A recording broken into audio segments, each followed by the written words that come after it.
Et on démarre format. Et on démarre format.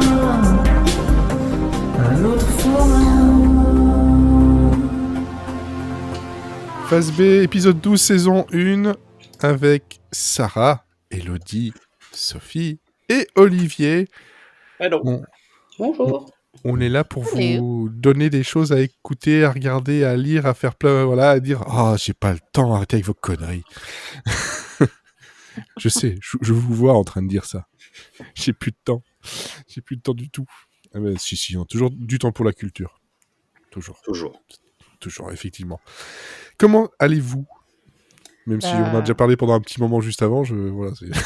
Bien, à cause de toi, dans quelques minutes, je vais télécharger un nouveau jeu. Bah oui, attends. Le pire, c'est que moi, donc c'est le jeu Les Gardiens de la Galaxie. À sa sortie, je l'ai acheté. Je l'ai terminé, tout ça, voilà. Hop, je l'ai revendu. Le jour où je le revends, il tombe dans le Game Pass. Genre, t'as vu ? C'est pour ça qu'en fait, il y a un autre jeu que j'attends absolument. Et je me dis, il va arriver dans le Game Pass, ne l'achète pas. Il va arriver dedans. Voilà. Ah oui. Eh oui, le Game Pass. Encore une fois, on n'est pas sponsorisé par eux, mais si jamais vous voulez, hein, Microsoft. On a déjà cité votre nom plusieurs fois. On n'y est pas contre. Hein, on n'est pas contre. Bon, alors, donc on aura de la musique en fin de podcast et des recommandations que, ici, bien entendu, personne ne sait quoi a choisi qui. Qui a choisi quoi. Même si des fois, c'est la recommandation qui nous choisissent, mais c'est pas l'homme qui prend la mer, c'est la mer qui prend l'homme. Pour le 1er avril, on va faire ça. C'est les recommandations qui nous choisissent. Moi, j'ai pas eu le choix, hein, donc on peut dire que ça marche pour moi. Et ben voilà, c'est ça. La destinée, ça s'appelle. Ah, voilà. On était tous les deux destinés. Et ouais. Bienvenue dans le club du 3e âge. Bon, enfin, destiné, oh là là, quand même. Ne regardez pas le film qui va avec, par contre. Bah oui, les Soudoués 2. Non, pas bon. Ah, Sophie dit, il y a eu un 2. J'ai pas vu le 1 déjà, mais... C'est le 2, c'est il passe le bac, non ? Non, ça c'est le 1. Ça, c'est le 1, il passe le bac, le 2, ils sont en vacances. Ouais, voilà, c'est ça. Et il y a Guy Marchand qui est là-bas et qui chante Destinée et qui teste une machine qui permet de calculer le pourcentage d'amour entre les gens. Ah, pour moi, Destinée, c'est le Père Noël est une ordure pour le coup. Hein, donc, Et c'était avant. Ouais, donc, ouais, non, c'était avant. Mais oui. Ouais. Pour moi, Guy Marchand, c'est le mec du PMU. Chacun ses refs. Je l'avais pas vu venir celui-là. Et pour moi, Guy Marchand, c'était aussi un des oncles de ma femme. Qui s'appelle Guy Marchand. Mais il chante pas. Pas le même. Oh. Monsieur connaît des célébrités. Bah non, c'est pas du tout le même. Ce n'était pas du tout le même. Alors, bon, par qui on va commencer ? Olivier. Très bien. J'ai fait go-up, comme ça je fais le regard qui tourne, puis je tombe sur quelqu'un. Et ben moi, je vais vous parler à la fois je vais vous parler d'un livre, mais aussi de musique, puisque je vais vous parler de Grunge, Jeunesse éternelle, de Charlotte Bloom. Je vous montre. Voilà. Club des copinous. Voilà, c'est bien ça. Mais joué. aussi, surtout, parce que c'est un livre que j'aime beaucoup. Alors, je l'aime beaucoup pour 3 raisons. D'abord, premièrement, pour sa couverture, que je remontre pour vous, parce que c'est... Alors, pour expliquer, c'est une cassette audio. Voilà.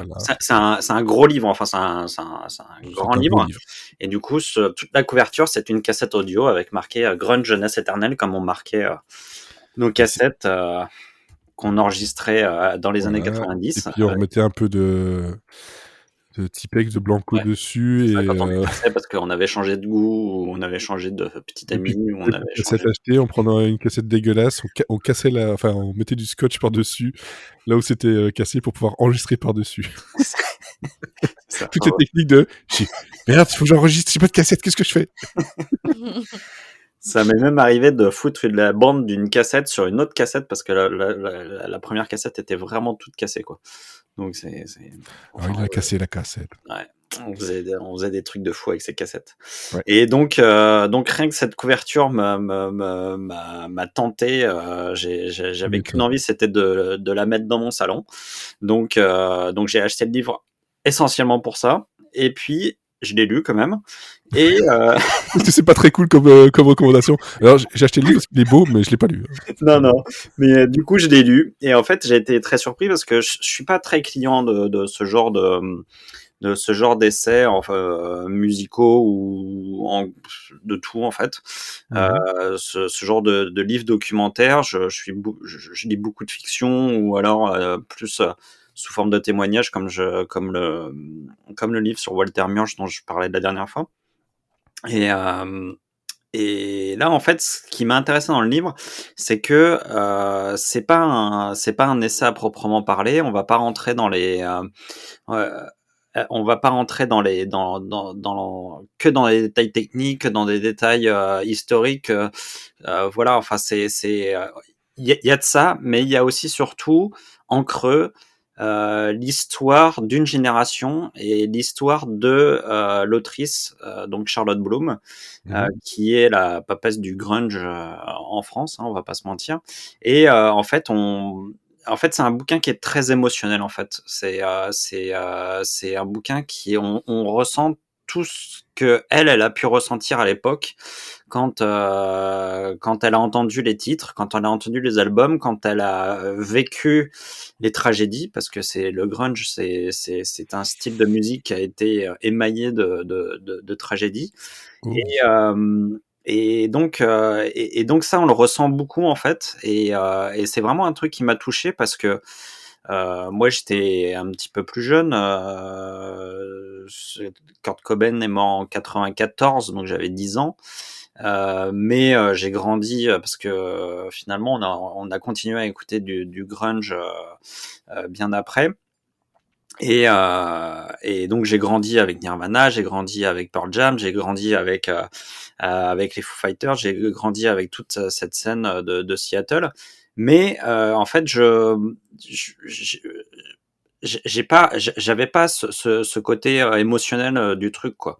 Et en fait, ce livre, il donne vraiment un aperçu de ce que cette musique a apporté à une génération, de ce que cette musique reflète de la société dans laquelle on était dans les années 90, et de ce qu'on a perdu quand elle a commencé à disparaître petit à petit. Et voilà, et je trouve qu'il y a quelque chose de très joli. Et honnêtement, les dernières pages du livre sont déchirantes, quoi. C'est-à-dire qu'on est ému de voir ce mouvement péricliter, de voir ces musiciens mourir les uns après les autres. Et ceux qui restent, ils sont tellement choqués, tellement que ils ont presque plus la force de jouer. Et ouais, il y a quelque chose il y a à la fois toute l'énergie de l'époque qui se ressent sur les premières pages, dans le traitement, enfin, on y est et tout. Et puis en fait, on suit vraiment tout le courant. C'est-à-dire qu'on est dans l'énergie, et puis après, on est dans le doute, et puis après, on est dans le deuil. Et voilà, je trouve que c'est un bouquin qui est remarquablement bien construit, remarquablement bien écrit, très simplement. Il n'y a pas de phrases d'envolée lyrique. C'est très Personnel. ouais, c'est très personnel, et puis c'est très on sent que ça vient des tripes, quoi. C'est pas une écriture qui est intellectualisée, mais qui est très belle, c'est toujours la simplicité, c'est toujours pour moi quelque chose que je trouve très compliqué à atteindre. Et le troisième point pour lequel j'aime beaucoup le livre, c'est aussi qu'elle remet un peu les femmes au centre du game. C'est-à-dire que le grunge, ça a été un mouvement assez paritaire, avec beaucoup de femmes qui ont fait qui étaient post-punk, grunge, Riot Girl et tout. Et en fait, elles ont, comme souvent, elles ont un peu disparu du tableau. Et en fait, moi qui écoutais le grunge via les radios, via mes potes, enfin voilà, j'étais pas à fond dedans et tout. En fait, il y a plein de groupes de meufs dont j'avais jamais entendu parler, quoi. Et donc en lisant le bouquin, voilà, il y a eu des noms de groupes qui m'ont interpellé. Je suis allé écouter et puis j'ai découvert des trucs. J'ai découvert des trucs de ouf, quoi. Donc et il y a vraiment des très très très très bons groupes dont on se souvient pas parce que ça a été écrasé par Pearl Jam, Nirvana, Madonna, enfin voilà tous les gros groupes masculins. Et en fait, ou alors encore pire, on a mis aussi le mauvais rôle aux femmes avec Courtney Love et voilà, c'est voilà, donc il y a toujours ce côté de l'histoire qui met un peu de côté ou qui déprécie le travail des femmes. Et là, je trouve que là, il est remis un peu au centre, il est remis en valeur et ça permet de découvrir quelques groupes qui sont vraiment très bons. Et notamment, moi, je m'étais jamais penché sur le travail de Courtney Love, quoi. Et il y a le groupe Hall qu'elle avait monté en 91, il me semble. Et en fait, moi, j'ai adoré, quoi. J'ai acheté les vinyles. Enfin, il y a L7 qui est aussi vachement bien. Enfin, il y a tout un tas de groupes comme ça dont j'avais jamais entendu parler. Et Toujours meilleur que L5. Disons que c'est pas la même rage. Parce que en fait, si on les a appelées les Riot Girls, c'est un peu parce qu'elles sont un peu vénères, quoi. Et en fait, moi, je trouve ça tellement libératoire d'entendre ces meufs crier leur hargne, crier leur rage, et c'est d'autant plus triste qu'on les a un peu oubliées que ça va se faire entendre, quoi. Il y avait du caractère là-dedans. Et donc je trouve ça vraiment super d'avoir remis ça en valeur. Et voilà, donc je vous conseille vraiment de lire ce livre parce que même si vous aimez pas le grunge, je pense que c'est une vraie photographie des années 90 et une manière de comprendre aussi comment notre jeunesse s'est formée et de voir un peu ce que c'était qu'une jeunesse avant Internet. Et voilà, donc c'était moi ça m'a rappelé des souvenirs, ça m'a aussi permis de comprendre certaines choses, ça m'a permis aussi de savoir parce qu'il y avait des groupes aussi que j'écoutais mais j'avais jamais fait gaffe à leur histoire et puis de savoir du coup d'où ils venaient, ce qu'ils faisaient et tout, et puis de voir un petit peu toutes les ramifications aussi qu'il y a eu autour du grunge, c'est quand même vachement intéressant. Donc voilà, donc c'est un livre qui est riche, qui est intéressant, qui est plein d'émotions, et c'est pas si courant que ça quand on parle d'essais musicaux. Donc vraiment, je vous le recommande parce que c'est un beau voyage, un peu triste, mais je dirais pas triste en fait, je dirais plus mélancolique. Et voilà, j'ai passé un excellent moment à lire ce livre et je m'attendais pas du tout à ça. Et j'espère que si vous le lisez, vous ressentirez la même chose parce que vraiment, j'ai passé un excellent moment à lire ce livre. En plus, ça se lit assez rapidement. C'est entrecoupé aussi j'ai oublié de le mentionner, c'est entrecoupé d'interviews et de témoignages à la fois de techniciens et de musiciens qui ont participé au mouvement. Donc voilà, encore une fois, c'est très riche comme livre, très documenté. Et en même temps très personnel. Donc je vous le recommande fortement. Tu peux rappeler le titre ? C'est Grunge, Jeunesse éternelle et c'est aux éditions EPA. EPA. Ok, très bien. Merci. Effectivement, je l'avais vu, je n'ai pas encore pu le lire ni me le procurer. On va changer un peu la façon dont on passe la parole, c'est-à-dire que j'ai passé la parole à Olivier. Olivier va choisir qui est la personne suivante. Voilà. Et comme ça, la personne d'après choisira et voilà, on se passe la balle. Qui est pas prêt? Allez, on va... Sarah. C'était sûr. Comme ça, c'est pas moi. Détente, je savais que c'était pas moi. Alors moi, je vais vous parler d'un podcast parce que j'ai découvert, et je disais en intro tout à l'heure que pour certains, on n'a pas le choix. Moi, j'ai pas eu le choix parce qu'en fait, ce podcast, on m'en a parlé pendant des jours et des jours au bureau. Et c'était devenu impératif pour moi que je le découvre. Et depuis que je l'ai découvert, comme l'ensemble des choses que j'écoute ou que je lis, c'est devenu une obsession. Et je vais vous parler donc de Transfert. C'est un podcast de Slate qui raconte des petites histoires très intimes avec des témoignages où voilà, la parole est donnée à des personnes anonymes, des gens qu'on ne connaît pas, des gens qu'on croise un peu chacun dans nos vies, dans la rue, dans le métro, la salle de sport, et qui racontent en fait un peu leurs secrets de famille, leurs secrets de vie amoureuse, leurs secrets d'enfance. Il y a Hugo qui raconte comment le fait que ses voisins d'en face l'ait ignoré un jour commence à la transformer en stalker.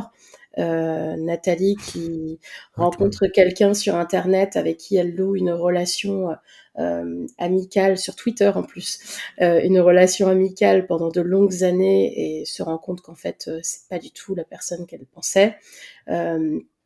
C'est un podcast qui se présente il y a à peu près 227 épisodes, donc ça fait longtemps que ça existe. C'est des épisodes qui vont de 20-25 minutes à 1 heure, et on entend vraiment des histoires incroyables. Ça tient en haleine comme pas possible. Plusieurs reprises, je me suis surprise à m'exclamer dans la rue avec mes écouteurs, genre « Ah, mais c'est pas possible !» Enfin, voilà. Ou sous la douche avec le shampoing sur les cheveux. Voilà, bref, c'est vraiment un truc à écouter pour les gens qui ont envie aussi d'en savoir plus sur la vie des autres. Je trouve ça hyper intéressant parce qu'il y a certains sujets vraiment de société qui sont abordés de façon un petit peu différente, comme le harcèlement, par exemple, que ce soit au travail ou à l'école, ou encore les ruptures, ou voilà, les relations libres. C'est vraiment, il n'y a pas de sujet prédéterminé. Moi, j'ai commencé par en écouter un qui était très très fort, qui s'appelle « De la nécessité de se mentir », qui est, je crois, un des plus hard de toute l'histoire. Et très rapidement, c'est une jeune femme qui va avoir une levée d'amnésie pendant son accouchement et qui va découvrir des choses sur son enfance et sur la relation qu'elle entretient avec son père qui sont extrêmement dures. Et on se dit, mais en fait... ce genre de choses, quand on passe par le prisme des anonymes comme ça, on se dit ce genre de choses peut arriver à n'importe qui. Donc voilà, je vous conseille vraiment l'écoute. Alors il y a des choses un peu moins dures, bien sûr, que ce type-là, mais vous pouvez, en tout cas dès le début, je pense que c'est dispo. Alors c'est dispo sur Spotify, c'est aussi dispo sur le site podcast de Slate. Donc vous pouvez aller directement regarder un petit peu. Je crois que sur Spotify il y a les synopsis, donc ça vous permet de choisir aussi les sujets que vous voulez écouter, parce qu'il y en a certains qui sont vraiment pas jojo. Donc quand il y a des thématiques un peu difficiles à aborder, on peut faire abstraction. Et puis c'est vraiment que du témoignage. Pour le coup, les journalistes font un vrai travail d'investigation, mais ne font que donner la parole. Ouais, c'est ça, c'est les gens qui racontent leur histoire, c'est pas... Exactement. C'est vraiment les gens qui racontent leur histoire. Alors, ils sont anonymisés pour la plupart, mais donc t'as pas quelqu'un qui est là pour faire, tu vois, on va dire l'animateur, ou pas du tout. Donc du coup, c'est très bien monté, c'est très bien raconté, c'est agréable et étonnant comme podcast. Donc je vous le conseille vachement, ça s'appelle Transfert. Ok, merci. Voilà, c'est noté. Et comme Olivier, c'est à ton tour de choisir la personne suivante. Eh ben, je vais donner la parole à Sophie. Alors moi, je vais casser l'ambiance un peu du sérieux, parce qu'en fait, je vais vous parler de caca. Ouais, vive le caca. Avec mon manga préféré, les Dr. Slump. Ah oui. Voilà. Donc, Dr. Slump, c'est apparu... C'est extrêmement bon. Voilà, exactement. Et donc, Dr. Slump, c'est apparu... C'est un extrait, c'est pas moi qui... Ah oui, ça fait partie du manga. C'est un des personnages qui s'appelle Bibi Binman et qui est un homme moche et qui tombe amoureux de crottes et qui, du coup, les goûte et les mange et trouve ça délicieux. C'est beau, l'amour. Voilà, donc c'est... Ça, c'est vraiment le romantisme qu'Elodie adore, ça. Je me suis dit, avant la Saint-Valentin, franchement, parler de caca, c'était pas mal. Il va y avoir un tueur en série dans la Je suis sûre qu'il doit y avoir un podcast sur ce sujet chez Transfert, à mon avis. Je vais écouter les 227 épisodes juste pour trouver ça. Oui, donc vas-y. Et Dr. donc, Slump. du coup, Dr. Slump, ça apparu au début des années 80. On doit cette petite merveille à Akira Toriyama qui a créé des trucs pas très connus comme Dragon Ball, Dragon Ball Z. Voilà, c'est un petit peu confidentiel. Ouais. Et en fait, Dr. Slump, c'est l'histoire du docteur, donc d'un docteur qui va créer un petit robot qui va s'appeler Arale Norimaki, et en fait sur un gros coup de bol, c'est-à-dire que Arale, c'est l'œuvre de sa vie. C'est un petit robot humanoïde qui trompe tout le monde la prend pour une vraie petite fille, sauf que Arale, elle est myope. Donc, du coup, elle est obligée d'avoir des lunettes et elle a une force surhumaine. Donc, forcément, on se retrouve avec plein de trucs où t'as une petite fille de 12 ans, enfin 10 ou 11 ans, je crois, au début, qui, du coup, va se taper avec des yakuza, qui est complètement naïve, donc se retrouve avec d'autres yakuza d'ailleurs à faire des braquages, et puis en fin de compte, elle va s'en prendre à la police sans savoir et tout. Et Dr. Slump, c'est complètement débile. Et en même temps, ça met de bonne humeur parce que je trouve que les dessins sont très très beaux. Alors moi, j'ai plus mes versions que j'avais à l'époque parce que je les ai perdues dans mes nombreux déménagements. Et du coup, il y a Glénat qui a ressorti des versions toutes enfin avec des couleurs et une nouvelle traduction qui, je l'avoue, n'est pas top. Moi, je sais que je connaissais les Dr. Slump par cœur, et c'est vrai que certaines fois sur les traductions, je tique parce que je me souviens des traductions d'époque qui n'étaient pas tout à fait pareilles. Mais ça reste quand même de très jolies éditions. Donc, il y en a 14 tomes. C'est extrêmement drôle. Ça peut être aussi émouvant parfois. C'est en ces temps où Darmanin n'a toujours pas démissionné, je trouve que c'est complètement bienvenu de voir des trucs un peu cons. Quand on parle de merde. Ouais. Voilà, tu vois, on y revient. Darmabouze. Et je me dis que beaucoup de gens du gouvernement auraient leur place dans Dr. Slump, tellement ils sont incompétents et débiles. À tomber amoureux de ces crottes-là, quand même. Je préfère les crottes de Dr. Slump, c'est vrai. J'en ai d'ailleurs une toute petite en porte-clés que j'adore. Il y a l'odeur, voilà. ouais. Non, heureusement. Alors il y avait une série animée qui était sortie aussi, que j'avais réussi à choper à l'époque chez Virgin, qui était sortie en DVD, qui allait pas jusqu'au bout du manga, mais qui restait quand même assez fidèle. Alors on avait eu la version française, nous, à l'époque, quand on était enfant. Voilà, avec un générique qui était absolument atroce. Chanté par Ariane, si je pense, c'est ça. Non, c'était un mec, mais je me rappelle. Ouais, non, et c'était pas Bernard Minet. Ah, non. Ça, c'est sûr. Et voilà. Bernard Denimal. Voilà, Bernard Denimal, je sais pas qui Bernard Denimal. C'est peut-être le cousin diabolique de Bernard Minet, on sait pas. Quand tu regardes la photo qui est sur Google Images, c'est lui qui a fait la série Manimal. Il a chanté Chéri Miel et Galaxy Express aussi, et Ken le Survivant. Voilà. Ken le Survivant, ouais, je reconnais la voix. Bon, après, Ken le Survivant, c'est pas la même ambiance. Et moi, ce que je trouve... Ce que je trouve vachement sympa aussi, c'est que dans un des docteurs, une des histoires de Dr. Slump, t'as un petit crossover avec Dragon Ball, où t'as Son Goku qui se retrouve dans le village d'Arale, et qui lui aussi quand même, enfin quand il est enfant, il est quand même assez gentil, voilà, il est gentil et il comprend rien ce qui se passe, et je trouve que c'est un moment extrêmement drôle. Après il y a aussi au-delà des caca, il y a aussi des running gags avec souvent des courses qu'ils font dans le village pour savoir pour gagner des trucs à la con.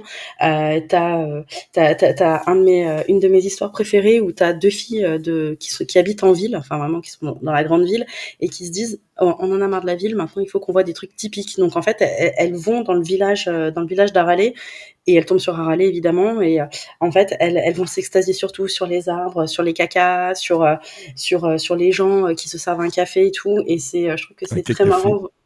Les les cacafés. Et je trouve que ça reste, malgré tout le côté naïf et très, très bête du truc, ça reste quand même une bonne critique un petit peu des citadins qui aiment bien un petit peu se foutre de la gueule des gens enfin des provinciaux quoi, et qui vont s'extasier de tout ce qu'ils font, alors qu'en fin de compte les provinciaux font exactement la même chose que les gens en ville, sauf qu'ils font ça à la campagne quoi. Donc voilà, voilà, Dr Slump, c'est extrêmement drôle, c'est pas prise de tête. Puis maintenant voilà, on peut les trouver partout, donc voilà. Et Et par toi, contre, désolé, c'est pas. Je pense pas que ce soit très très pour les enfants, par contre, hein, si je me trompe pas. Il y a quand même des trucs. Il y a des trucs, il y a jamais de trucs. On n'est pas sur on est moins sur, on n'est pas trop sur du Dragon Ball. Il y a pas de Bulma qui soulève et enfin il y a vite fait des trucs parce que le professeur Norimaki est quand même un gros pervers qui aime bien mater les filles. Ça voilà, c'est typique, on va dire, mais on n'est pas non plus sur un niveau Tortue Géniale. Et ce qui est bien aussi, c'est qu'il est toujours puni. Donc après, on peut sélectionner un peu les histoires un peu mignonnes. Par exemple, il y a une histoire où Arale, elle se devient amie avec un ours qui se fait écraser, qui meurt. Et ah oui, non, et en L'histoire fait, mignonne, un ours qui meurt. non, mais après j'y viens. Et en fait, le professeur Norimaki va en fait soigner l'ours et en fait le ressusciter. Et là, l'ours se retrouve en fait avec une force incroyable. Et voilà, il y a quand même plein d'histoires. Enfin, sur 14 tomes et sur toutes les histoires qu'il y a eu, tu peux trouver des trucs quand même super mignons et très sympas. Et cet ours-là sera dans un film cette année qui s'appelle le Cocaine Bear. Ça Il est serait super sympa. fort. Il est super fort. Ok, donc voilà, Dr Slump Chez Glénat. chez Glénat. Parce que de toute façon, je pense pas qu'on puisse trouver encore les autres éditions. Peut-être en fouinant un peu.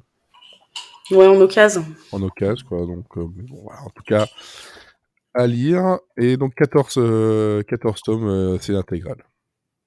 C'est ça. Et un tome, c'est à peu près combien de pages? Parce que Tout à c'est quand même assez épais. Ouais, c'est assez épais. Un premier tome, t'en as pour 200 pages à peu près. Là, le premier tome, il fait 243 pages. Hein, donc, ça reste quand même des tomes assez Oh, sympas. ça- T'as de quoi T'as de la faire. lecture, quoi. Ok, c'est bien. La lecture, c'est bien. Allez, Sophie, à ton tour de choisir. Il t'en reste plus que deux. J'hésite. Est-ce qu'Élodie, elle a un roman chelou où tout le monde meurt, ou est-ce que toi, t'as un truc déprimant? Allez, Élodie. Élodie, elle a un roman un peu chelou où tout le monde meurt, effectivement. Je suis tellement prévisible. Oh là là, l'étiquette. C'est je comme vous- des jeux très mignons. C'est un grand écart à la Jean-Claude Van Damme, quoi. Ouais. Et ben, la prochaine fois, j'ai déjà ma recommandation de la prochaine fois, ça sera ni l'un ni l'autre. Vous serez bien embêtés. Je vais vous parler du livre sans nom, qui est écrit par un auteur inconnu. Sans titre. Et on sait pas trop combien il y a de pages, Il dit qu'il a édité. Et encore moins son prix. mais on connaît pas l'éditeur. C'est un peu l'idée. Ah, ok, d'accord. Alors, ça s'appelle vraiment Le livre sans nom. C'est vraiment écrit par un auteur inconnu. C'est pas une blague. Mais c'est aussi une blague dans le livre. Et en fait, c'est le premier roman d'une saga en 9 tomes qu'on appelle la saga du Bourbon Kid. Et en fait, pour l'instant, j'ai lu que le premier. Hein. Je me suis pas encore lancée dans les 8 autres. Mais ça va pas tarder. Je vais commencer par vous raconter l'histoire qui se déroule à Santa Mondega. C'est aux États-Unis, c'est à côté de la frontière mexicaine. Et en fait, cette ville, elle est connue pour être la plus dangereuse des États-Unis. Et pour vous introduire l'histoire, c'est un peu le bordel. Tu l'as dit avec un ton, ça faisait très enquête spéciale sur TMC, quoi. C'est un peu l'idée, tu vas voir. On a un bar, le Tapioca. Il est rempli de gens peu recommandables. Faut vous imaginer une ambiance un peu western, mais assez moderne. Et là, on a un mec, on voit pas son visage parce qu'il a une capuche. Il rentre, il commande un bourbon et il bute tout le monde, sauf le tenancier qui a eu la bonne idée de se planquer sous le comptoir. Et Jessica, qui, malgré le fait qu'elle soit en charpie, et bah, elle respire encore. Et en fait, ce mec-là, bah, c'est le Bourbon Kid. Et au début, on sait pas trop ce qu'il veut. On sait juste que tous ceux qui croisent sa route ont tendance à finir morts. Et à côté de ça, on a aussi 2 flics qui sont à sa poursuite. Et puis, on a aussi 2 moines, genre moines Shaolin qui... C'est le début d'une blague, il y a un bar, il y a 2 moines. C'est exactement ça. Et en fait, les 2 moines Shaolin, bah, ils recherchent l'œil de la lune. C'est une pierre, c'est un médaillon avec une pierre qui a été volée dans leur temple. Et en fait, il y a quelqu'un qui s'en empare juste avant l'éclipse de lune. En fait, ça va... Enfin, si la personne est mal intentionnée, bah, ça va plonger la ville dans une obscurité totale. Et pour toujours. Et je vous dis pas en quoi ça pourrait l'arranger parce que sinon ça serait spoilé, mais ce serait pas bien déjà. Et puis D'accord. il y a aussi Dante et sa copine qui sont 2 idiots qui se retrouvent avec une valise remplie de bifetons. Ils ont aussi trouvé une pierre précieuse mais du coup ils ont aussi des tueurs à leur trousse. Et puis c'est pas tout parce qu'il y a aussi tout un tas de salopards aussi. Et puis il y a aussi des vampires. Et puis il y a aussi un sosie d'Elvis. Voilà. C'est Génial. excellent. C'est... C'est un Camoulox. livre incroyable. Ouais, Franchement. c'est un peu le bordel, mais c'est fantastique. Et en fait, le but, c'est qu'on va suivre tous ces personnages qui ont en fait tous le même but, c'est s'emparer de l'œil de la lune, ou au moins devenir riche grâce à lui, et tenter de survivre. Tant qu'à faire, hein, ça sera déjà pas mal. Et en fait, pour l'ambiance, c'est souvent comparé à genre Tarantino qui ferait un western fantastique. Et je suis plutôt d'accord avec la description. C'est assez gore, c'est assez trash. C'est le genre de livre qui sent un peu la sueur et le cigare. Ça part dans tous les sens, hein, mais ça, vous l'aurez compris. Il y a des personnages qui sont un peu tous des pourris, même quand ils sont pas trop mal intentionnés, c'est des pourris quand même. Beaucoup de réparties, beaucoup de répliques qui claquent comme des pétards. Et en fait, c'est le bordel quand je l'explique, mais vraiment chaque chapitre, ça suit un groupe de personnages et ils vont évidemment se croiser à des moments, mais c'est très compréhensible, hein. Ok. On voit le chemin, quoi. Et si vous vous dites que vous avez pas vraiment envie de vous embarquer dans une saga de 9 tomes, parce qu'en plus le livre est pas petit, hein, c'est quand même un bon pavé. Et bah, rassurez-vous parce que j'ai lu que le premier et en vrai, il y a une conclusion, enfin c'est un livre qui se suffit à lui-même. Les autres tomes, ça se déroule dans le même univers avec, certains personnages qui reviennent, notamment le Bourbon Kid parce que c'est un peu le personnage principal. Il y en a d'autres qui reviennent, en tout cas ceux qui sont pas morts, autant vous dire qu'il y en a pas beaucoup. Mais, en fait, c'est pas nécessaire à la compréhension de toute l'histoire. Vous pouvez juste lire le premier livre et après les autres, c'est des aventures indépendantes, quoi. Et du coup, ils Et s'appellent comment les autres tomes? Parce que si le premier a pas de nom, les autres, ils ont pas de nom non les plus. autres, ils ont vraiment des vrais titres. Ils sont toujours écrits par un auteur inconnu, il y a, en fait, il y en a un, On c'est sait même la pas pierre si, de l'... on sait même pas si les autres tomes ont été écrits par le même gars, quoi. Ou la même fille. Il y a une personne dans ce monde qui le sait, enfin 2 en comptant lui-même.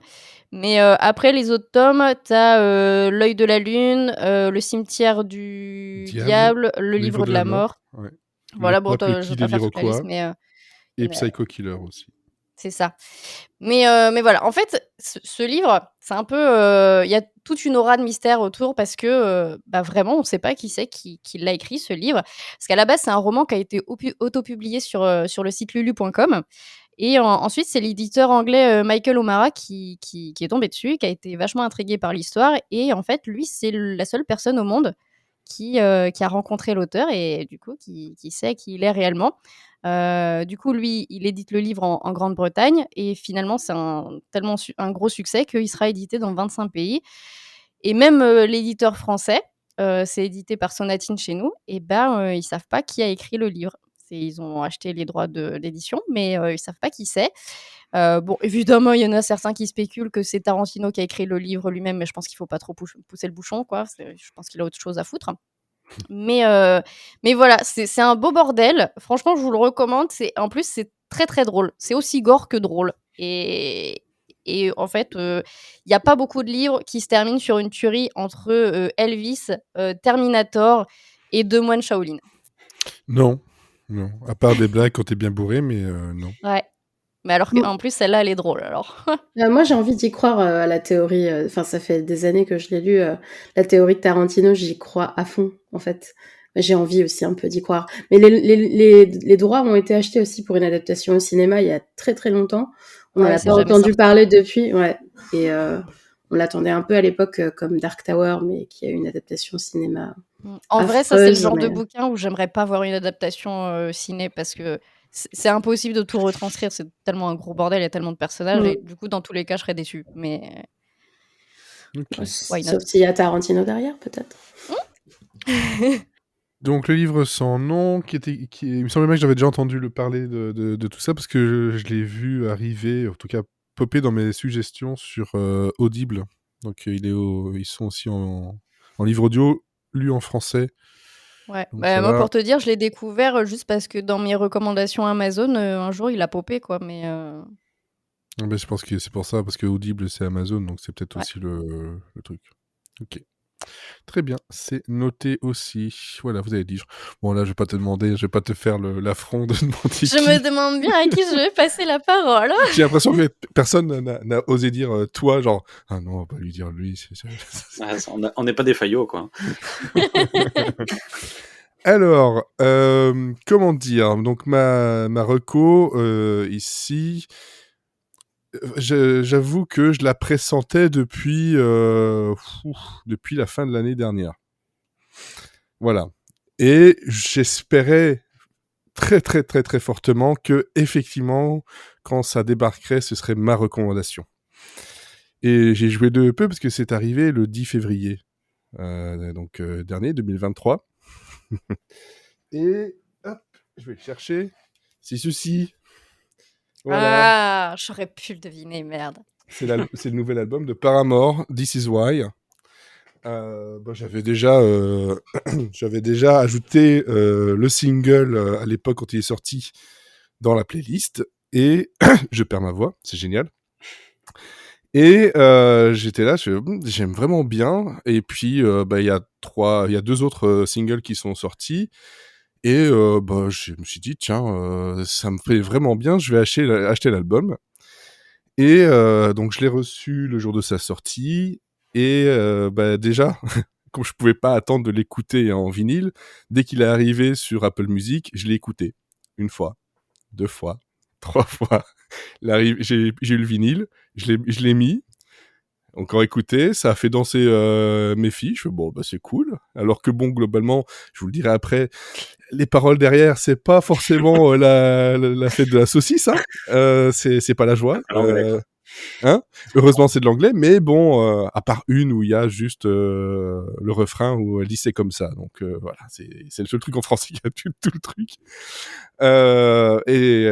Et comme je le dis souvent, moi, en tout cas un bon album pour moi, bah, c'est très simple à reconnaître. C'est que dès que tu as fini une première écoute, tout ce que tu as envie de faire, c'est une deuxième écoute. Et quand ça a fait 2-3 écoutes de suite, tu dis ouais, il y a quand même un truc. Et surtout, l'autre point, c'est quand tu n'as envie de passer aucune chanson. Et ça, c'est quand même relativement rare, parce qu'il y a des albums que j'aime beaucoup, de groupes que j'adore, mais où je me dis, ouais, c'est là, j'ai pas envie de l'écouter. Vraiment pas. Et ici, bah, c'est pas le cas. J'ai beau l'avoir écouté, je sais plus combien de fois depuis qu'il est sorti. Donc, il est sorti le 10, hein. On est le 13. Je crois que j'ai dû l'écouter une vingtaine de fois, déjà. Et jamais passé le truc. Et tout ce que ça fait, c'est que j'ai des préférences dans les morceaux, mais vraiment aucun de très nul, voire pas du tout nul d'ailleurs même. Et c'est surprenant parce que ça faisait 6 ans qu'il n'y avait pas eu de nouvel album. Et le dernier album, c'était du genre... comment dire, c'était de la pop 80s, rock un peu, voilà, qui parlait pas non plus de trucs super joyeux, mais où c'était plutôt dansant et très très joyeux. Là, on est sur du post-punk. Voilà, donc un bon post-punk des familles avec un peu de des instruments très très rares qu'on n'entend pas souvent dans ce genre de musique-là. Le chant, il a encore évolué depuis ses albums solo. Donc Ellie Williams, et on a des moments où elle va chercher des notes qu'elle avait jamais cherchées avant, et des moments où je me suis dit tiens, ça ressemble à Kate Bush, sa voix. T'as des crescendo, des voix qui sont à la limite de la cassure, ou je vous vois toutes les deux, c'est très très déconcertant. Vous allez devoir dire de quoi vous parlez juste après. Donc C'est elle qui a commencé. Ouais, bah oui, c'est ça. Bravo. Et donc, on a cet album-là qui revient avec justement un nouveau type de musique, qui est niveau écriture, on est, comment dire, sur de post-Covid, tout ce que ça a pu apporter ou enlever aussi, et générer comme angoisse, comme anxiété. Ça, on le ressent beaucoup sur des chansons qui parfois tu dis ça a l'air super sympa, mais quand tu écoutes un peu les paroles, tu dis ouais, en fait non, il y a de gros trucs qui vont pas. Elle va te parler de la guerre actuellement, de la difficulté que c'est de pouvoir continuer à vivre comme si de rien n'était, avec des gens qui montrent de plus en plus de l'égoïsme, des choses qui se passent vraiment très très mal dans l'être humain, hein, et même une chanson qui dit clairement on n'est plus à chercher qui est le plus mauvais, mais juste on sait que tout le monde est mauvais, mais on sait plus lequel est le pire dans tout ça, en fait. On a vraiment C'est Darmanin. C'est Darmanin, effectivement. Non, je pense que il est pas mal dans son genre, mais je pense qu'il y a pire, hein, n'est-ce pas, Musk? Pas sûr, hein, pas sûr. Faut faire un combat entre les deux. Ah ouais, mettez-les dans un octogone. Il ne faut plus qu'il en reste un seul. Et donc, niveau musical, je sais pas si vous voyez un peu le genre du post-punk, mais là, on est du côté des Yeah Yeah Yeahs, Rapture, Bloc Party. Et on a comme ça une montée sur la première partie où c'est très, très enjoué, très, très rythmé. Et la deuxième partie, on va plus sur des choses, je vais pas dire planantes, mais encore plus fouillées, plus crescendo, dont le dernier morceau qui s'appelle Fix Skull, qui là, on est vraiment à une montée jusqu'à une cassure totale, et ça finit très très bien l'album, et la chanson, et franchement, je suis tombé en amour sur cet album pour un groupe que j'écoute donc depuis le début, c'est-à-dire que c'était en 2003, 2004. De toute façon, ils ont bientôt 20 ans de carrière. Et en 20 ans de carrière, ils ont fait tout ce qu'on connaît au tout début, c'est-à-dire ce qu'on leur a demandé de faire, hein, du pop-punk à la Avril Lavigne, et ce genre de choses, avec un peu de métal. Et puis, depuis l'album Paramore, ils ont continué à se chercher, à évoluer, à changer aussi les membres du groupe.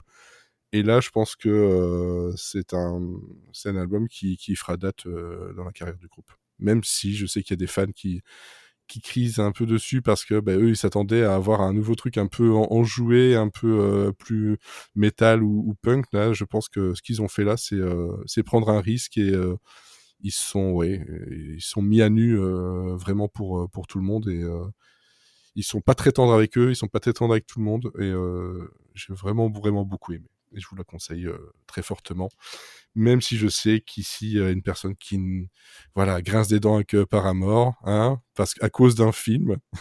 N'est-ce pas? Je me rappelle juste de la chanson de Twilight. Après, je encore laisserai une fois, sa chanson au produit, il n'y a pas de souci. Encore une fois, comme je le dis toujours avec la musique qui a été liée à un film, il faut pas oublier qu'il y a un film qui s'appelle La Reine des damnés, qui a une BO de fou, mais le film... La meilleure BO de l'histoire du cinéma. Hein. Voilà. Donc moi, c'est ce que je dis, on peut avoir des BO super bien, et un film pourri, hein. Damien Chazelle, par exemple. Oui, bon, lui... Bref, on va pas aller là sur ce terrain très très glissant. Moi, j'utilise toujours l'exemple de La Reine des damnés, parce que c'est... tu te dis, l'album à lui tout seul se suffit. On peut oublier le film complètement et juste écouter l'album. Voilà. C'est exactement la même chose avec La Reine des Neiges aussi. Oh là là. Après, La Reine des damnés, moi, je l'avais vu 3 fois au cinéma à l'époque. Hein. Ouais. Mais pourquoi? Parce que j'avais 15 ans et que j'étais fan de la musique et que j'étais fan de Anne Rice et que j'étais fan de vampires et que... Ouais, voilà, ok, oui. Voilà. J'avais 15 ans. Et c'est vrai que par rapport à la musique, hein, bon, ça n'a rien à voir. C'est pas du tout la recommandation aussi, même si je recommande l'album. C'est un album qui est produit par Jonathan Davis, chanteur de cordes. Voilà. Et donc, je vous la conseille aussi. Bref, voilà. Donc c'est This Is Why de Paramore et vraiment c'est à écouter avec des bons écouteurs parce que vraiment il y a des petits instruments partout là. J'étais vraiment très très surpris. Bon, on a fait le tour et on reste dans la musique. Hein, parce que là, on va proposer les morceaux de la mixtape. Et donc, je vais donner la parole. Mais cette fois-ci, je rends la parole à Elodie. Ça repart dans l'autre sens. Chiche. Moi, je vais rajouter dans la mixtape Edge of 17 de Stevie Nicks. Ah, Just like the wide-winged dove sings a song, sounds like she's singing. Ooh, ooh, ooh. Just like et elle était dans ma liste. Je peux la barrer. Ah ouais, attends. Bah, tu vois, en plus, ça rend service. Ah bah merci. Pour vous décrire, si vous connaissez pas Stevie Nicks, elle est surtout connue pour avoir fait partie de Fleetwood Mac. Mais bien évidemment, elle a aussi fait une carrière solo. Et en fait, Edge of 17, c'est le 3e single de son premier album qui s'appelle Belladonna et c'est sorti en 81. Et c'est une chanson qui parle de sa tristesse parce que en fait, la même semaine, il y a son oncle qui est mort et John Lennon qui est mort aussi. Donc voilà, c'est une chanson qui pose une grosse ambiance. Oui. Mais elle est sympa à écouter. Si on comprend pas les paroles, en vrai, elle est assez enjouée, j'aime bien. Ça fait très musique adolescente, j'aime beaucoup. Voilà. Ah oui, mais de toute façon, c'est le riff de guitare, etc. Et de la basse au début, ça donne juste envie de courir ou de faire une course, tout ça, et pas de... C'est clairement une musique que tu mets quand tu fais ton sport. Tu enchaînes ça avec Barracuda de Hurt juste après, c'est le même genre. Hein. C'est ça. Et non pas Barracuda de Claude François, du coup. Ah, Moi, non. tu peux aussi remarquer quand Oui, tu fais ton peux. step Barracuda. C'est un rythme. Hein. Non. Non. Si. Stop. Ouais, Moi, donc, je passe la parole à Sophie. Alors moi, je vais pas être dans le caca dans la musique. Non, moi, je vais parler d'un morceau de mon morceau préféré, d'un de mes musiciens préférés, que vous connaissez peut-être parce qu'il vous aura sûrement fait chialer beaucoup dans The Leftovers ou apparemment récemment dans The Last of Us que je n'ai toujours pas commencé. C'est un morceau de Max Richter que j'ai eu la chance de voir 2 fois en concert. Moi aussi. Alors, je l'avais vu à la Philharmonie. C'était. Ah mais on devait être dans la même salle. Bah, si t'as vu une meuf qui a fait 2-3 crises d'angoisse pendant le concert, c'était moi. Et je l'ai revu à Lyon quand j'étais enceinte.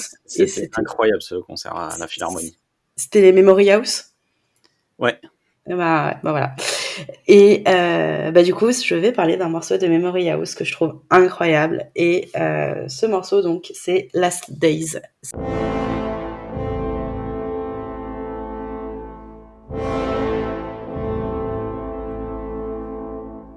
C'est le dernier morceau de l'album.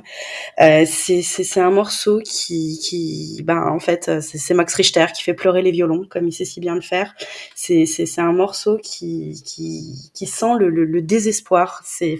Pour moi, c'est ça. C'est vraiment d'une tristesse incroyable, mais en même temps, c'est quelque chose c'est un morceau quand je lance qui m'emporte complètement. Je trouve que je pense que c'est un des meilleurs trucs que Max Richter ait fait, et pourtant il a fait des trucs incroyables, notamment toute la BO toute la bande originale de The Leftovers qui m'a foutu au sol souvent, où j'ai beaucoup pleuré. Mais voilà, Last Days, je trouve que c'est... Il y a juste excuse-moi, chez Max Richter, il y a un truc qui est absolument sublime qu'il a fait aussi, c'est de recomposer les 4 saisons de Vivaldi. C'est ce que mais j'ai le vinyle, j'ai l'édition collector du vinyle. J'adore. Il y a des moments qui sont fous, quoi. Et je devais aller le voir justement à la Philharmonie et ça a été annulé à cause du Covid. Et moi j'ai vu ça à Lyon, et en live c'est encore mieux. Voilà. Ça doit être aussi. Voilà, c'est Max Richter, c'est je trouve que c'est tout ce que l'Allemagne peut donner de mieux avec Rammstein, quoi. C'est incroyable. Et Last Days, c'est vraiment un morceau qui commence très très fort et qui monte en puissance, qui monte, et jusqu'au final où ça se termine en apothéose. Non, pas titre. Non, non, c'est l'information de parents, c'est la petite bébête qui monte. Et tu l'as fait d'une façon, c'est pareil. Et là, Voilà. c'est Max Richter qui monte. Voilà, c'est Max Richter qui monte, et qui ce morceau se termine je trouve en apothéose, et voilà, c'est vraiment un de mes morceaux préférés, et c'est un morceau qui fera pas forcément pleurer comme peuvent le faire beaucoup d'autres morceaux de Max Richter, et voilà, je trouve que c'est un des plus beaux morceaux une des plus belles musiques que j'ai pu écouter dans ma vie. Voilà. Très bien, c'est ajouté à la playlist. Tu choisis la prochaine personne. Eh ben, Olivier. Et bah, du coup, moi, je vais rester, puisque je vous ai parlé de Hole, le groupe de Courtney Love, et bah, je vais prendre un morceau de leur album qui s'appelle, j'ai un trou de mémoire, j'arrive Oh, ça tombe bien pour C'est original. oui, bah oui, pour Hole, j'ai un trou de mémoire, ouais. C'est Live Through This, qui est un album qui est sorti en 94, et comme celui d'Elodie, c'est un album qui est un peu né sous le signe du deuil, puisque il est sorti quelques jours seulement après la mort de Kurt Cobain. Et donc on connaît l'histoire que Courtney Love a eu avec Kurt Cobain. Et puis aussi la même année, il y a eu en fait juste avant que la tournée commence, en fait, la bassiste du groupe, Christine Pfaff, a été retrouvée morte par overdose dans sa baignoire. Et du coup, donc évidemment, ça a posé problème pour la tournée. Et puis surtout elle, enfin moi, ce que j'aime beaucoup dans le groupe et qu'il y a sur cet album, puisqu'elle a participé à la version studio, c'est justement que cette bassiste, elle faisait aussi les chœurs, et elle avait une voix qui, je trouvais, répondait très bien à la voix de Courtney Love. Et du coup, c'est pour le groupe, ça a été quand même une grosse perte. Alors, elle a été remplacée par une autre bassiste qui a plus tard jouera pour les Smashing Pumpkins, et c'est d'ailleurs Billy Corgan qui proposera à Courtney Love de la prendre dans son groupe. Et et du coup, donc je voulais vous prendre un morceau de ce groupe parce que vraiment j'aime beaucoup je l'aime vraiment beaucoup. J'aurais pu prendre, je pense, leur morceau le plus célèbre qui est Celebrity Skin, mais c'est pas forcément celui que je préfère. Je voulais absolument prendre un morceau de cet album-là. Il y en a pas eu beaucoup, des albums. Il y en a eu 4, je crois, un truc comme ça. Je voulais vraiment prendre un truc de cet album-là parce que c'est celui que j'ai acheté en vinyle parce que je l'adore. Enfin, je l'écoute très souvent. Je le mets souvent quand je fais à manger, très très très très très fort. Et du coup, c'est parce que c'est un album qui est peut-être moins que le premier qu'ils ont fait, mais c'est un album qui bouge un peu, qui bouge pas mal, quoi. Enfin, c'est un album qui est plein de rage, c'est un album qui est très vénère, et je vous ai pris donc Rockstar. What do you do with a revolution? Qui est le dernier morceau de l'album, parce que je pense que c'est le plus vénère de tout l'album. Et là, ça envoie du décibel, ça envoie de la rage, ça envoie du cri, ça envoie il y a beaucoup de phoques, il y a beaucoup de... Et voilà. Et... L'animal.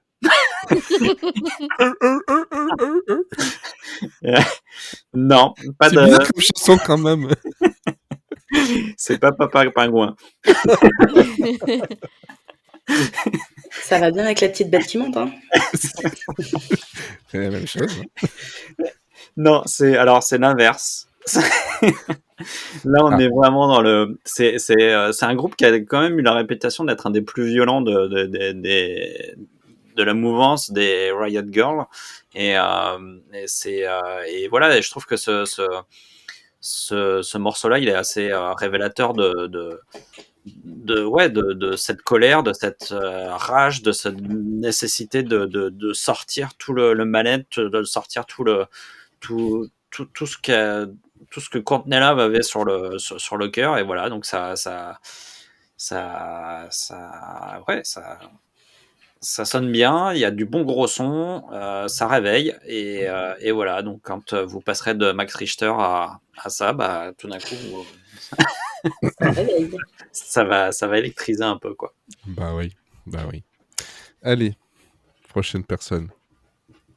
Ah oui, j'ai juste oublié de préciser, j'ai hésité avec un autre titre aussi d'eux qui s'appelle Teenage Whore, et qui, pour le coup, dans les thématiques, est beaucoup plus proche et très facile à relier avec le grunge, puisque c'est vraiment un titre où c'est dans leur premier album, et c'est vraiment un titre où elle dit tout son mal-être, où juste, en fait, c'est sa mère qui lui dit, mais pourquoi tu te comportes toujours comme une pute, quoi. Et elle lui répond, bah en fait c'est parce que je suis pas bien, c'est parce que j'ai qu'une envie, c'est de mourir, c'est parce que j'ai qu'une envie, c'est de tout abandonner. Et voilà, donc là pour le coup les thématiques étaient vraiment très ancrées dans le grunge, et voilà. Mais j'ai choisi un peu le côté bourrin, voilà. Ok. Et donc il reste ça. Et oui. Moi, je vais vous parler du premier single d'un album très attendu de Dépêche Mode. Donc, Merci, j'ai pas à choisir non plus. bon, bah voilà. Donc, il y a Ghosts Again qui vient juste de sortir. Comme je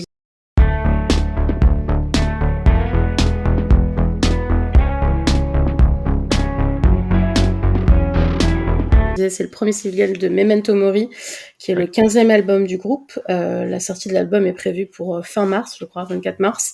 C'est ça. C'est un album qui est très attendu parce que ça fait 6 ans qu'on n'a pas eu de vrais bons gros albums du groupe.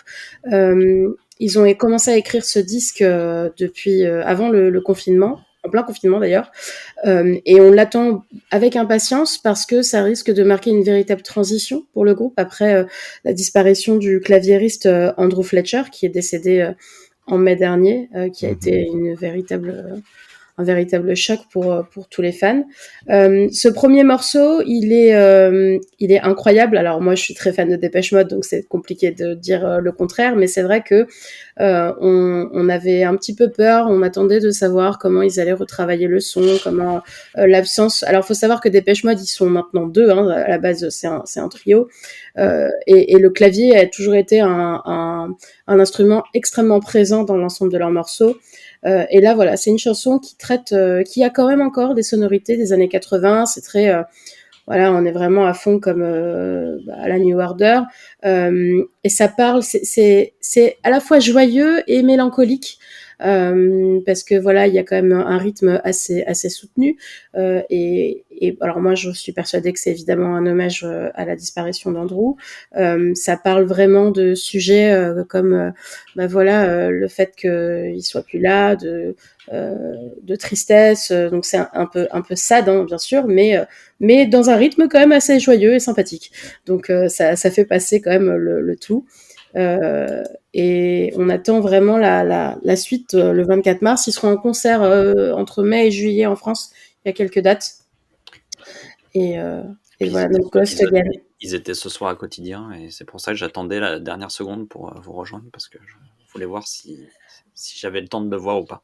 Ah, et ben je ne savais pas qu'ils étaient chez Quotidien, parce que je regarde pas la télé. Je vais regarder ça tout à l'heure. Je regarderai en replay. J'aime pas trop Quotidien, mais bon, je vais faire l'effort. Oui, pour Dépêche Mode, oui. Oui, pour Dave, ça va. Niveau sortie... Non. Et à niveau sortie, ces derniers temps, de niveau morceau, enfin, le début février, il y avait ça, il y a Panopticon de Peter Gabriel, enfin, il y a tellement de choses qui sont sorties la semaine dernière, arrêtez. Ouais, moi j'ai beaucoup hésité avec... février. Moi, j'ai beaucoup hésité avec l'inédit de Linkin Park pour les 20 ans de Meteora.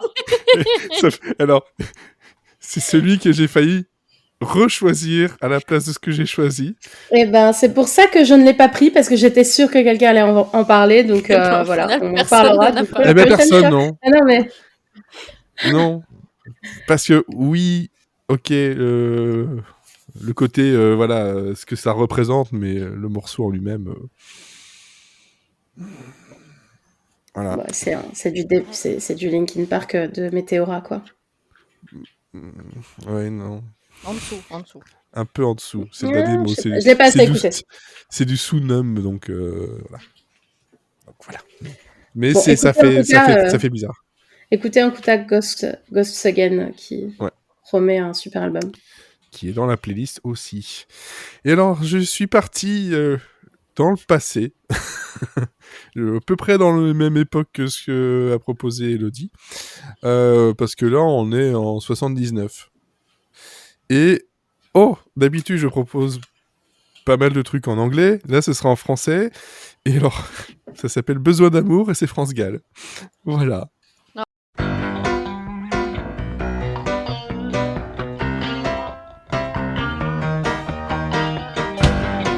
Oh, c'est Oui. mignon. Parce que je me suis dit, l'album que je viens d'écouter, là, c'était quand même assez dur. Je me suis dit, allez, un truc un peu enjoué, et pas une chanson qui parle du suicide, qui parle de ci, de ça, machin.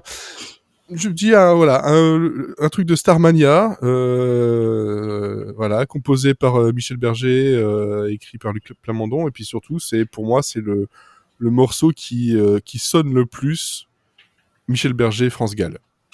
Alors que c'est un truc qui vient de Starmania.